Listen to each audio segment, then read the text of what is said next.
the other issue that they deal with, the challenge that they have is sometimes the best messages, the best sound bites that we come up with in a media training session in the biotech pharma industries, sometimes those get quashed immediately by legal reg.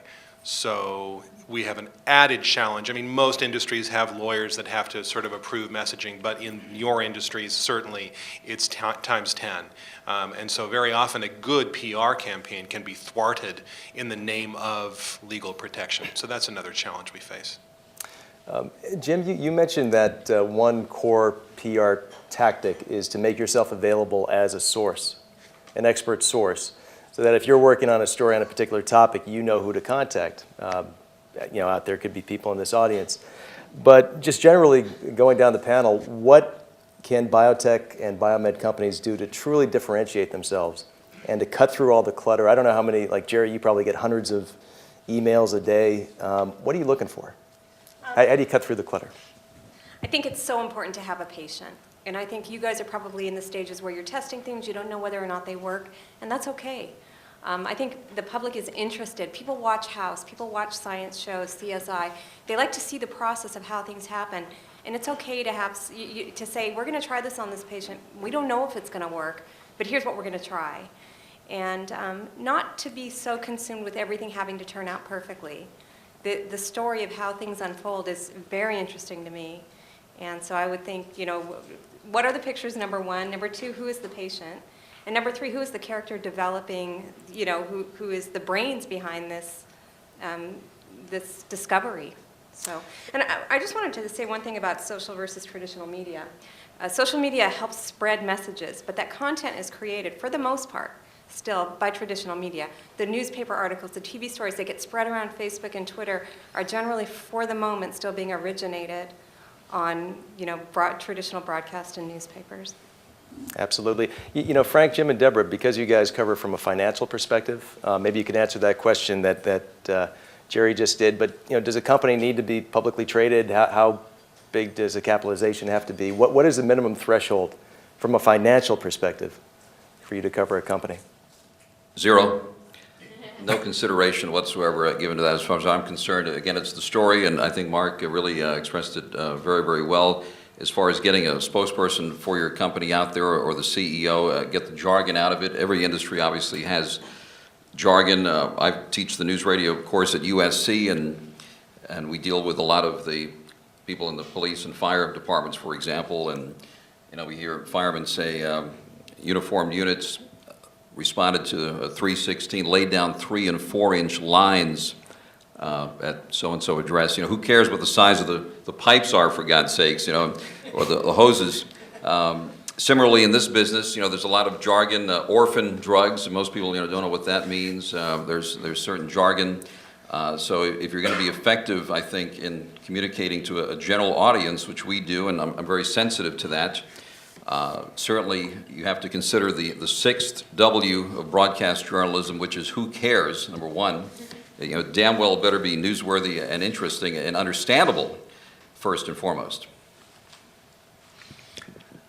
Also, for all of the good that the industry does, both in pharmaceutical, there's a split personality. They want to know about any kind of drug that will alleviate their pain or give a cure, but there's a bias. They think they charge too much money. Why do I have to pay $100 for this pill? And so the more one can explain the realities of the dosage and all of the finances of the company, the better off you are, because there is there's a bias against this industry. It is not as favored in Washington and elsewhere as possibly some other industries. That's my take on it. Okay, and I'll mention, I have somewhat of a more specialized audience than the other folks here. Businessmen, professionals, executives, and while they may have somewhat more education than perhaps a housewife, they too don't quite always get the jargon. I spend a lot of my time translating into English and then having my editor do another round of translating into English to make sure that it's a specialized audience, but they want to have things explained to them in plain English. Also, in our case, revenues are somewhat important, but we're always interested in early stage companies. But like I say, there has to be some numbers involved. A lot of times we'll get ready to do a profile on a company. We have a couple of regular features that we do, and things will get hung up and on the level of disclosure of revenues, or who are your financial backers, and you need to realize that for the audience that we're addressing, they're interested in having some of that information. Maybe not the specific numbers, but if we can get a range, that sort of thing. Also, one of the things that is important is the personality aspect of the people running the company. Since we're sort of businesses writing about businesses for other business people to read, if you have CEOs or other major backers of the company who may have an interesting backstory that can sort of lead us into a larger story about the company itself, that's always something that's interesting, and will help us out more than just the dried science and who are the backers. If we want to know as much more about who you are, because your fellow business people in other industries want to know that too. Mark, how do you get your clients to cut through the clutter? I hear all the time from clients that, hey, we did an interview, it lasted for 25 minutes, and then they wound up using one soundbite or one quote in the newspaper. How do you get your clients to cut right to the heart? You make sure that every soundbite, every quote counts, because that's what's going to happen in every interview. It's the nature of the beast. And people who don't have a great deal of experience in the media don't really understand that. Why would I have to waste 20, 30, 50 minutes of my time if I'm going to get 10 seconds on the news? Because that's the way it works. And it's not the reporter's fault if that one 10-second clip didn't have the most important messaging in it. It's probably your fault.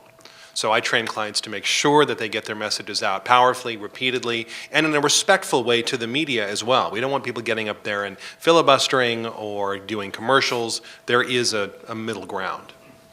Okay. Jerry, this question may apply more to you, but if anybody else on the panel has a view, please chime in.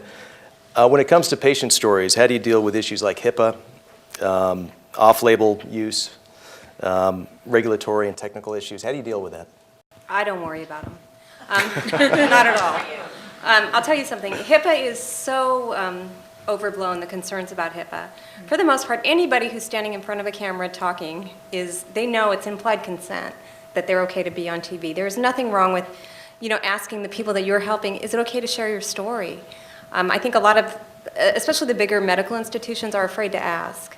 And so it becomes almost this overwhelming bureaucracy sometimes to deal with the big medical institutions. And I would almost rather deal with a smaller company. But I would say ask every person you're helping, is it okay to share your story? And know who your patients are, know who you're helping. And as far as orphan drugs, love that. Love to know when a lung cancer drug is curing epilepsy, or when a breast cancer drug is being used for anemia. I mean, those are really interesting stories, and I think, obviously if it's illegal, you don't want it on TV, but short of that, we're not concerned. I think we're not so concerned as a researcher would be about, being published in a journal before you go public. We want to be first, but we want to make sure that we're being responsible as far as saying, we're trying this for this one patient, you can't, just because it works for him, it doesn't mean it's going to work for you.